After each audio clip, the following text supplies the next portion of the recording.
Salut à tous, on se retrouve pour parler de la suite du projet de serveur Minecraft que j'avais commencé il y a quelques temps déjà, il n'y a pas si longtemps que ça, mais voilà, ça fait déjà plusieurs semaines, une bonne semaine, on va dire, une ou deux semaines. Donc voilà, ça va être dans cette vidéo la suite, car j'ai un peu avancé à propos de ce projet. Le projet c'était quoi? C'était concevoir en fait un serveur Minecraft qui coûterait pas cher, qui soit simple à mettre en place, enfin voilà, un truc basique, mais simple et pas trop cher. Alors bon, ce serveur Minecraft, je pense pas que j'utiliserai pour ma chaîne, hein, si un jour j'étais amené vraiment à le fabriquer. J'utiliserai pas pour ma chaîne parce que ma chaîne n'a pas vocation à le faire. Simplement, je vous donnerai les plans évidemment en open source, on va dire. Enfin, je mettrai les plans en libre et vous pourrez les récupérer pour faire ce que vous voulez.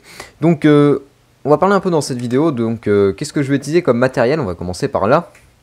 La base, quels sont mes choix? Puisque je vous ai déjà parlé des éventualités que j'avais.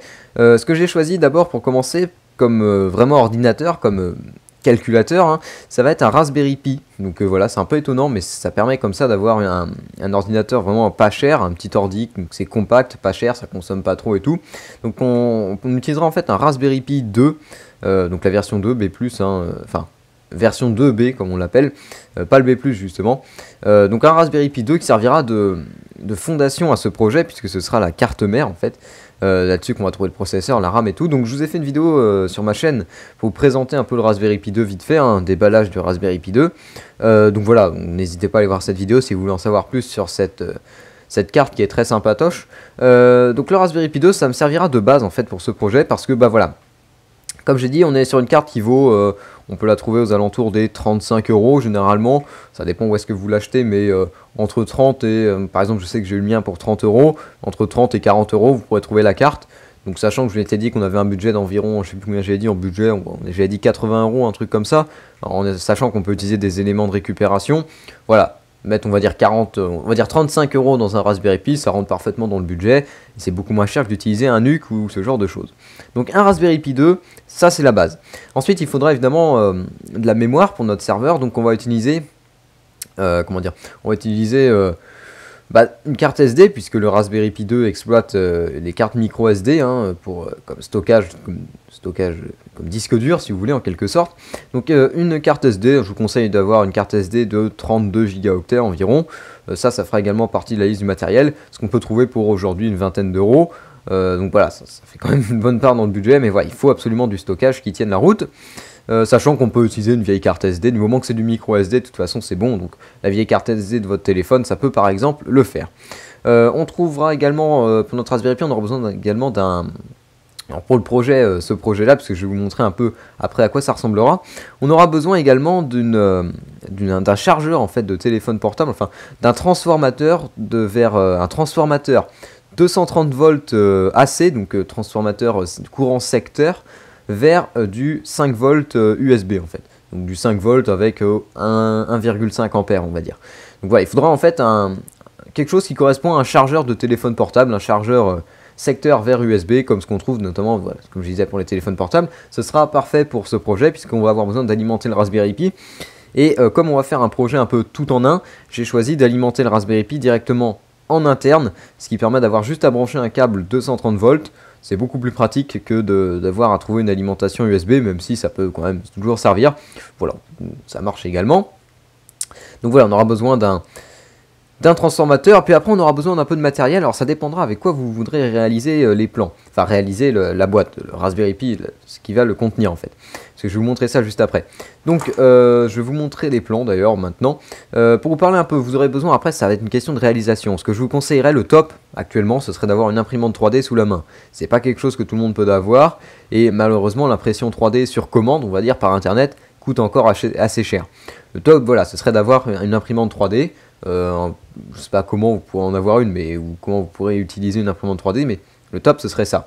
Autrement il existerait des solutions, c'est la faire soi-même, on va dire en bois ou en carton, ça peut exactement se faire. Donc voilà un peu les plans que j'ai décidé. Voilà les plans. Donc voici alors la Minecube, hein, c'est le nom bien évidemment du projet, vous avez peut-être pas encore, vous ne le savez peut-être pas encore. Donc voilà un peu à quoi ressemblerait notre serveur Minecraft. Donc on s'explique, enfin je vais vous expliquer un peu comment ça va marcher. Donc j'ai tout réalisé en 3D, c'est pour ça que je disais qu'une imprimante 3D est optimale. Faut que j'aligne tout ça, mais ça je le ferai après. Donc une imprimante 3D c'est le top, puisqu'on est sur des fichiers 3D, donc c'est quand même parfait. Donc voilà un peu comment ça se mettrait en place. On trouverait une boîte qui fait 9 cm de côté, donc on a 9 cm de long sur 9 cm de large, et qui fait 4 cm et quelques de haut, donc on a 4,5 cm de haut, un truc comme ça. Donc c'est une petite boîte, ça tient dans pas grand chose. Alors, le devant de la boîte, on va trouver l'inscription Minecube, tout simplement. Sachant que vous pourrez la modifier, la remplacer par n'importe quel nom. Moi, c'est le nom que j'ai choisi au projet, donc c'est pour ça qu'il se trouve ici. Mais ça se remplace. On trouvera également sur le côté une face plate avec juste ici une fente qui correspond à la carte micro SD. Vous allez voir pourquoi après. À l'arrière, on trouve le passage donc, pour un câble micro USB.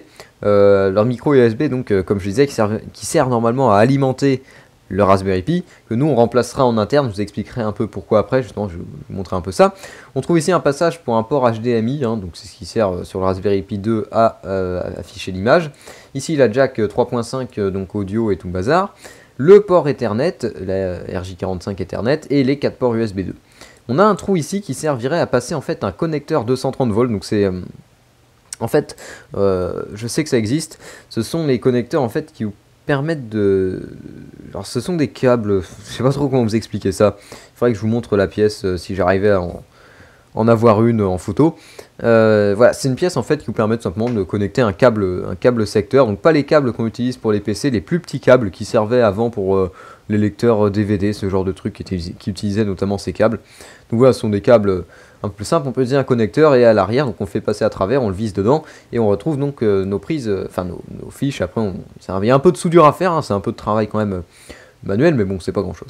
Donc voilà, en dessous on trouve 4 petits pieds, je les ai surélevés d'à peu près 2 mm, c'est des pieds qui sont vraiment pas très hauts, c'est juste pour le soutenir un peu. Donc voilà, en impression 3D par contre je pense que c'est un peu compliqué à faire, je sais pas comment ça se passe exactement, mais bon. Voilà, et au-dessus on trouve une partie qui sort du capot en fait, qui se referme. Donc justement on va en profiter pour l'ouvrir. Alors évidemment ce sont deux pièces différentes, en fait il y a la base, c'est-à-dire toute la partie que je viens de vous décrire, et le dessus qui sont deux pièces totalement séparées, qu'on peut imprimer en 3D séparément par exemple.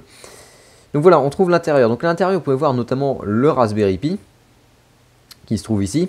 Donc on peut voir voilà, que ça rentre parfaitement. Normalement si je me suis pas planté ça passe tout juste, mais vous allez voir c'est un peu du bricolage, parce que faire rentrer un Raspberry Pi comme ça dans 9 cm de long, c'est chaud, mais ça peut se faire. Voilà, c'est pour ça notamment qu'on retrouve le passage pour la carte SD, puisque la carte SD se trouve là, avec le processeur, les GPIO 40 pins, puis voilà, les connecteurs caméra et écran, enfin je sais plus lequel exactement est lequel. Voilà. Alors ici le trou, je vais vous expliquer pourquoi le but, donc ce serait de faire passer un câble ici, donc un connecteur en fait. Pas un câble, un connecteur qui permettrait de plugger un câble derrière. Permettrait d'alimenter, donc ici on aurait deux broches avec du 230 volts, bon évidemment pas même le Raspberry Pi, Enfin, je sais pas si vous arrivez à voir, il faut remettre ça dans l'espace. On aurait donc le connecteur 230 volts, on ferait passer deux petits câbles à l'intérieur, et ici dans l'espace que j'ai laissé sur le côté là, donc j'ai fait Minecube, j'ai fait carré parce que bon Minecraft, cube, enfin voilà, je voulais pas faire un cube exact parce que c'était trop gros, 9 sur 9 sur 9, ça faisait vraiment énorme, donc j'ai fait 9 sur 9 sur 4 cm, pour rétrécir un peu. Et donc dans l'espace qu'il y a, le petit dégagement qu'il y a là, ça servirait à y loger un transformateur, donc voilà, 230 volts vers 5 volts. Donc là après, bon, il faut le faire tenir là dans cet espace, donc ça demanderait peut-être d'aménager un peu des supports, des trucs comme ça. Et ensuite on viendrait ressouder la sortie 5 volts directement sur le connecteur là-bas, donc c'est de la petite soudure de pas grand chose, mais ça peut se faire. Donc voilà, ça permettrait comme ça de... Bon, faut faire de la petite soudure, faut pas y aller dur si vous pouvez flinguer le Raspberry Pi, mais bon, normalement ça pose pas de problème de faire un petit peu de soudure au niveau de la broche, enfin du connecteur micro USB, ça peut se faire. Donc voilà, et ça vous permettrait d'avoir juste à connecter un câble ici, un câble 230 volts, et le Raspberry Pi ferait automatiquement la transformation vers du 5 volts. Autre chose également que je n'ai pas mis sur les plans, ce serait un perçage pour mettre un interrupteur qu'il faudrait absolument faire, j'ai pas fait là. Parce que bon après ça dépend de quel type d'interrupteur on utilise. Donc un perçage pour un interrupteur qui permettrait en fait de contrôler l'allumage du Raspberry Pi, ce qui permettrait d'éteindre le Raspberry Pi et de l'allumer sans avoir à débrancher à chaque fois. Ça pourrait être très pratique, donc c'est très simple d'intégrer bon, je ne vais pas vous faire le schéma électrique, mais voilà, franchement c'est vraiment du basique, un bon fer à souder et puis un tout petit peu de matériel, et ça se fait en 30 minutes. Donc intégrer un système comme ça, voilà, c'est pas compliqué. Faut savoir quand même voilà, que le Raspberry Pi, je l'ai surélevé alors je crois que c'est 8 mm, un truc comme ça, pour qu'il y ait un peu de dégagement entre le dessous de la carte du Raspberry Pi et le fond de la boîte tout simplement. Donc pourquoi je fais ça? Parce qu'on peut pas le fixer à même le fond, parce qu'évidemment il y a des puces à l'arrière et tout le bazar, notamment il y a la RAM et le slow micro SD qui se trouve à l'arrière, donc on est obligé de laisser un peu de dégagement. Donc c'est pour ça notamment que je l'ai laissé, que je l'ai surélevé un peu, donc j'ai mis des plots, j'ai intégré des plots, hein. En fait ce qu'il y a juste à faire c'est le poser sur les plots et visser. Donc voilà, théoriquement ça marche plutôt pas mal. Donc voilà, j'ai tout modelé comme ça, modé sur SolidWorks, histoire d'avoir des plans parfaits, j'allais dire. Donc voilà, quand on referme le Raspberry Pi, ça vous donnera quelque chose comme ça. J'ai fait des conneries. Excusez-moi de faire ce qu'il ne faut pas. Donc voilà, j'ai essayé de vous le refermer pour que vous puissiez voir. Voilà, à peu près ce que ça donne. Et voilà, lorsque la boîte sera fermée, alors évidemment il faut intégrer 4 vis en haut. Vous avez sûrement pu voir que j'ai laissé des trous dans la base. Donc voilà, vous mettez 4 vis avec tête fraisée et ça passe parfaitement. Ça vous fait une petite boîte toute sympatoche. Alors là, la couleur, je suis sur du gris. Mais voilà, hein, évidemment, rien ne vous empêchera de changer la couleur. Ça se fait très facilement. Après, je sais pas, hein, si on veut du Minecraft par exemple, il faudrait peut-être plus opter pour du vert si vous êtes vraiment fan de Minecraft. Oui, alors par contre, je sais pas si je pourrais le modifier là. Mais voilà, bon, je vais pas vous faire la modif de couleur. Bon, je peux peut-être essayer. Toc. J'ai essayé de vous le faire. Ouais, puis on s'en fout un peu, mais bon voilà, en gros il faudrait arriver à la mettre de couleur. Donc voilà, ici j'ai utilisé le gris de base. Voilà, ça peut se changer facilement. Donc voilà, je vous tiens au courant pour la suite du projet. Donc voilà, en tout cas vous avez un peu l'avancement des travaux. Donc sûrement je ferai une prochaine vidéo là-dessus. Quand j'aurai un peu fini mes plans, et puis je verrai ce que ça donne. Il faut que je recalcule peut-être un peu les épaisseurs des plastiques et tout le bazar. Je mettrai en couleur, bien évidemment, pour que ce soit plus sympa.